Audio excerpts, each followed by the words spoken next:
Marcelo Ferraz contemplaba la ciudad desde el piso 42 del edificio que llevaba su nombre. San Pablo se sentaba bajo sus pies como un tablero de ajedrez donde él era el único jugador que importaba. A los 43 años, había construido un imperio que abarcaba 3 continentes.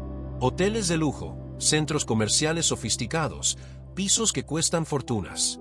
Su rostro había aparecido en las portadas de las revistas de negocios más importantes del país. Hombre del año. Estratega del siglo. Genio empresarial.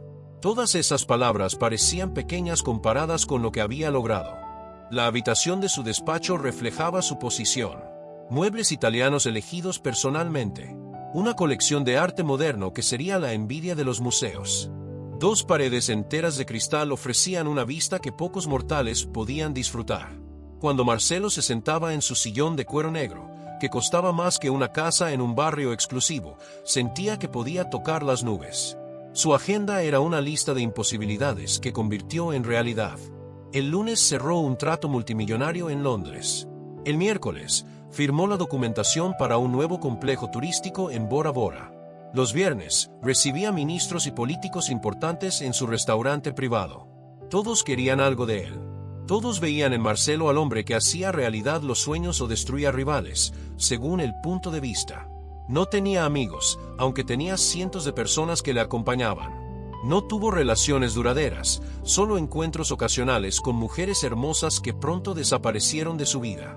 No tenía aficiones aparte del trabajo, ni pasión más allá del dinero y el poder. Su padre, un hombre sencillo que había hecho posible su educación con el sacrificio, había muerto hace 5 años. Marcelo llegó al funeral con 20 minutos de retraso, se fue temprano y completó 3 transacciones comerciales durante el luto. No se le había escapado ni una lágrima por la cara. El otoño llegó en un martes cualquiera, cuando no se suponía que pasara nada especial. Su secretaria entró en la sala con el rostro pálido, temblando. Un escándalo se había explotado en la prensa. Las investigaciones federales concluyeron que sus prácticas contables eran fraudulentas a gran escala. Empresas pantalla, malversación de recursos públicos, connivencia con autoridades corruptas. Cada titular era un corte que cortaba partes del imperio que él había criado con tanto cuidado. En 5 días, sus cuentas fueron congeladas, sus bienes secuestrados, sus empresas liquidadas. Los miembros que antes le besaban las manos ahora testificaban en su contra. Los políticos que frecuentaban su restaurante negaron cualquier relación. Los amigos que no existían nunca aparecían. Los medios que habían celebrado su genio ahora exploraban cada detalle de su corrupción con igual intensidad. Fue acusado de 63 cargos. Cada día empeoraba. Marcelo Ferraz despertó un mes después en una celda de 5 metros cuadrados. Las paredes eran grises, frías, impenetrables. La única ventana era un pequeño rectángulo de metal reforzado que daba a un patio aún más gris. El colchón de la cama metálica crujió al moverse. El baño era un agujero de porcelana con agua tibia y un espejo de acero que distorsionaba su reflejo. No se reconocía en el rostro que veía reflejado. Había envejecido 10 años en una semana. Las líneas de su cara parecían excavar. Los ojos que antes brillaban con arrogancia ahora solo reflejaban confusión. Su pelo, siempre bien peinado y cortado en salones exclusivos, ahora caía despeinado sobre su frente. Llevaba ropa gris de prisión que no le pertenecía. Los primeros días fueron los peores. Su cuerpo físicamente intacto pero su mente destruida. Marcelo no sabía cómo funcionar en un lugar donde el dinero no significaba nada, donde su nombre era una broma entre los guardias, donde los demás internos le miraban con una mezcla de desprecio e interés, como si evaluaran si aún quedaba algo que quitarle. La humillación comenzó pronto y fue refinada y constante. El primer día en la cafetería, le empujaron por primera vez. Salió volando una bandeja de comida. Arroz y judías estaban esparcidos por el suelo. Los demás se rieron. Se quedó de pie, esperando una explicación que nunca llegó. El hombre que le había empujado era grande, con tatuajes de prisión cubriéndole los brazos, y miraba a Marcelo con puro odio. No había otra razón que la simple realidad de que Marcellus era débil aquí y cualquiera podía demostrar su superioridad. La biblioteca de la prisión tenía solo 50 libros, muchos de ellos con páginas perdidas. Marcelo se refugió allí durante su tiempo libre, no para leer, sino para estar lejos de los ojos. Una tarde, otro interno lo encontró entre las estanterías. Un hombre mayor, con ojos grises que parecía haber visto todo lo que el mundo tenía para ofrecer. El hombre simplemente le observó durante mucho tiempo. Luego dijo que Marcelo olía a desesperación y que la desesperación era lo más peligroso en la cárcel. Que había dos tipos de hombres encarcelados. Aquellos que sabían que merecían estar allí y aquellos que pasaban cada día pensando que habían sido agraviados. El primer tipo encontró la paz. La segunda iba a volverse una locura. Marcelo quiso discutir. Quería decir que había sido víctima de las circunstancias, que simplemente había seguido lo que todos a su alrededor hacían, que era especial y no debería estar allí.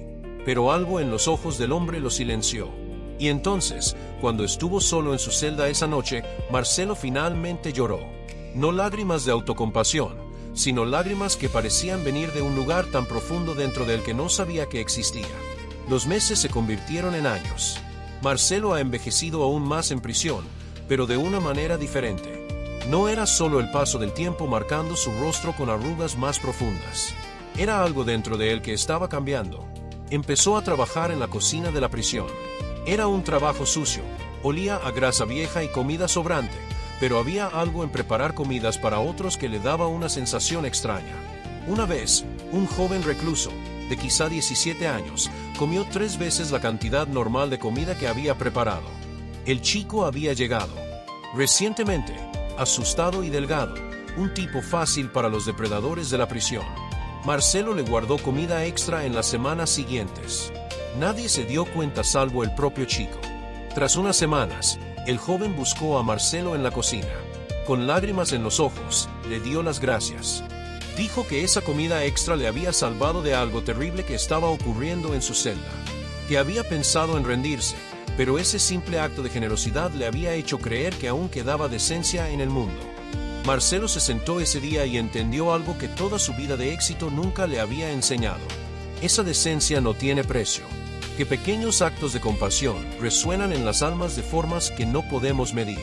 Que todas las riquezas y el poder del mundo no le daban la sensación de que estaba haciendo algo que realmente importaba. Empezó a dedicar su tiempo a diferentes cosas. Ayudó a hombres analfabetos a aprender a leer. Su propio aprendizaje en la educación privilegiada finalmente tuvo un propósito real. Enseñó a un hombre de 52 años a escribir su propio nombre por primera vez en su vida. El hombre lloró cuando logró firmar su nombre completo. Marcelo también lloró. Organizó grupos de hombres para discutir sus crímenes, sus motivos, sus consecuencias. Muchos nunca habían pensado realmente en lo que habían hecho. Simplemente huían de ese pensamiento cada vez que amenazaba con aparecer. Lo entendía perfectamente.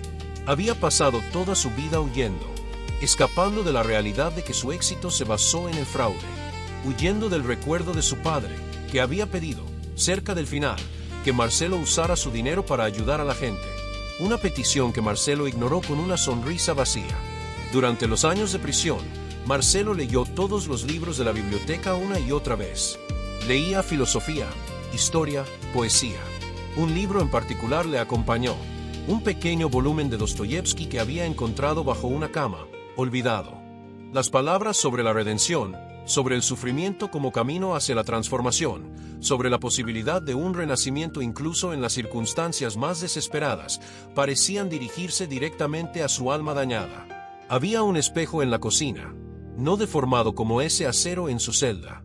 Un día, 7 años después de su arresto, Marcelo se vio reflejado en él y apenas reconoció a ese hombre de pelo gris, rostro delgado, ojos que brillaban con algo que no era arrogancia.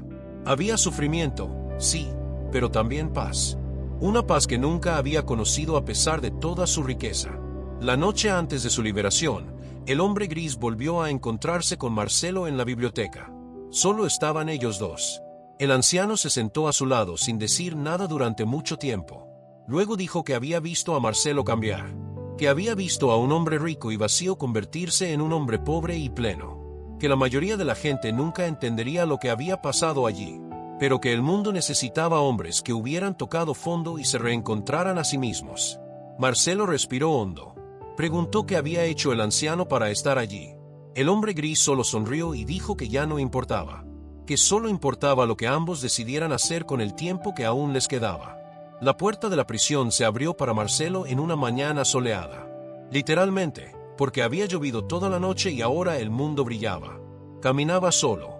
No había nadie para recibirle. No había ningún coche de lujo esperando. No hubo flash de cámara. Solo una calle vacía y el sonido de su respiración. Tenía 50 años. Su cuerpo seguía fuerte, endurecido por años de duro trabajo en prisión. Su rostro reflejaba historias de sufrimiento y transformación. Su ropa era sencilla, prestada de un programa de rehabilitación. Llevaba 400 reales en el bolsillo y la dirección de un hostal. Marcelo caminaba por las calles de Sao Paulo como un fantasma que revisitaba un lugar que una vez conoció. El edificio de 42 plantas que llevaba su nombre seguía allí, pero ahora tenía el nombre de otro hombre en la fachada. Los hoteles que había construido seguían funcionando, pero sin su toque, sin su visión. La ciudad se había recuperado de su caída tan rápido como le había emocionado durante su ascenso. En los meses siguientes, Marcelo trabajó en lugares que nunca había imaginado trabajar. Ayudante en una obra, limpiador en un hospital, vendedor de agua en semáforos durante el abrasador calor del verano. Sus dedos que antes firmaban documentos multimillonarios ahora llevaban ladrillos.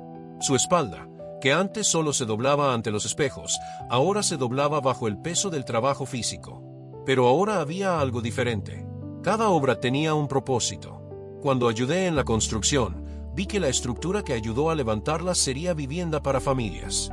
Cuando limpié el hospital, vi el alivio en los ojos de los pacientes cuando estaban en un lugar limpio y digno. Cuando vendía agua, veía a niños pequeños bebiendo y dándoles las gracias. Tras un año viviendo en la pobreza, surgió una oportunidad. Una organización de bienestar social lo buscó. Habían oído hablar de un hombre que había sido rico, lo había perdido todo y ahora dedicaba su vida a ayudar a presos y personas sin hogar. Querían que ayudara a construir un programa de rehabilitación. Marcelo aceptó, no porque fuera un nuevo reto empresarial ni porque buscara validación, sino porque entendía que era lo que debía hacer.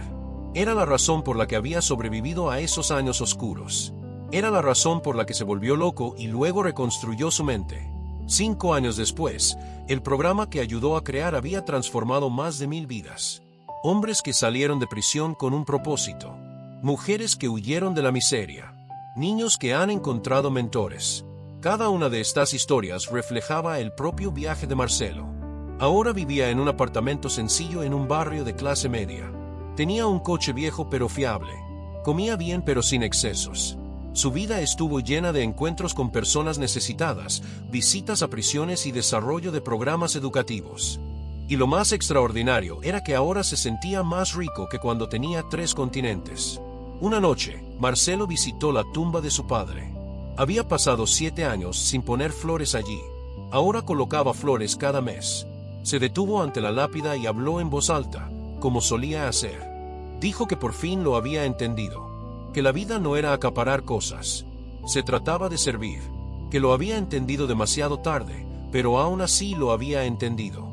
Al día siguiente, mientras enseñaba a un grupo de adolescentes en riesgo sobre las decisiones y las consecuencias, un chico levantó la mano. Le preguntó si Marcelo creía que alguien muy malo podía cambiar. Si todo se perdiera una vez que alguien cruzaba cierta línea. Marcelo miró ese rostro joven, sospechoso y desesperado. Y pensó en sí mismo a los 43 años, cuando estaba seguro de que era invencible. Pensó en el hombre gris que había visto en una celda. Pensó en cada persona que había conocido a lo largo de los años, que había tocado el fondo y encontrado la fuerza para escalar. Dijo que nadie es tan malo como para no poder cambiar.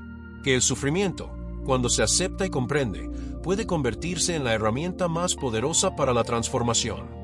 Que cuanto más profundo sea el pozo en el que caigamos, más alta puede ser la escalada, si decidimos escalarla. Que el mundo está lleno de hombres que lo han perdido todo y lo han encontrado todo. Que él era uno de ellos. Y en esa sala, mirando esos rostros que reflejaban esperanza y desesperación a la vez, Marcelo Ferraz por fin se reconoció a sí mismo. No como el hombre arrogante que había construido un imperio, pero como el hombre que lo había perdido todo y se había ganado a sí mismo. Y eso, lo entendía con claridad cristalina, era incomparablemente más valioso. La vida le había enseñado la lección más preciada de todas. Ese verdadero éxito no se mide en los pisos de los edificios, ni en cuentas bancarias o prestigio. Ese éxito es cuando duermes tranquilo sabiendo que ayudaste a alguien. Es cuando ve en un ojo que antes reflejaba la desesperación ahora refleja esperanza. Es cuando reconoces en ti mismo la capacidad de amar, de servir, de importar de verdad. Marcelo seguiría viviendo. Habría más historias, más transformaciones, más momentos en los que tendría que enfrentarse a esa arrogancia que aún dormía en sus genes. Pero ahora tenía el mayor premio que un hombre que lo perdió todo podía ganar. Se tenía a sí mismo, auténtico, vulnerable, completo.